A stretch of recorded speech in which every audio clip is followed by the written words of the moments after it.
ಇವಳು ಅನು 30 kilometre one way drive ಮಾಡ್ಕೊಂಡು ಬಂದಿಯಾಳೆ ಪೆಟ್ರೋಲ್ ಹಾಕ್ಸ್ಕೊಂಡು just to give back my cat. Week back ಇದನ್ನು ಹುಷಾರಿಲ್ದಾಗ ತೊಗೊಂಡು ಹೋಗಿ ಬೇರೆ ಡಾಕ್ಟ್ರಿಗೆ ತೋರಿಸಿ ಒಂದು ವಾರ ಅವ್ರ ಮನೇಲೇ ಇಟ್ಕೊಂಡು ಅವ್ರ ಪೇರೆಂಟ್ಸ್ ಅಗೇನ್ಸ್ಟ್ ನೋಡ್ಕೊಂಡಿದ್ದಾಳೆ ಆ್ಯಂಡ್ ವಾಪಸ್ ದಷ್ಟಪುಷ್ಟವಾಗಿ ತೊಗೊಂಡು ಬಂದಿಯಾಳೆ ಆ್ಯಸ್ ಪ್ರಾಮಿಸ್ಡ್.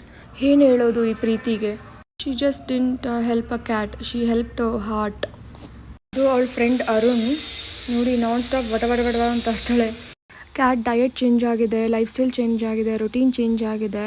ಇದೊಂದು ಇಂಡಿಯನ್ ಕ್ಯಾಟ್ ಆಯಿತಾ, ಇದನ್ನು ತೊಗೊಂಡು ಬಂದಿದ್ದೆ ಲೆಸ್ ಎಕ್ಸ್ಪೆನ್ಸಿವ್ ಆಗಲಿ ಅಂತ. ಈಗ ನೋಡಿದ್ರೆ ಪರ್ಷಿಯನ್ ಕ್ಯಾಟ್ಗೂ ಸ್ಪೆಂಡ್ ಮಾಡಲ್ಲ, ಅಷ್ಟು ಸ್ಪೆಂಡ್ ಮಾಡೋಂಗೆ ಆಗುತ್ತೆ. ಬಟ್ ಹೋಗಲಿ ಅಟ್ಲೀಸ್ಟ್ ದಷ್ಟು ಪುಷ್ಟವಾಗಿ ಹೆಲ್ದಿ ಆಗೋಯ್ತಲ್ಲ, ಅದೇ ಸಮಾಧಾನ.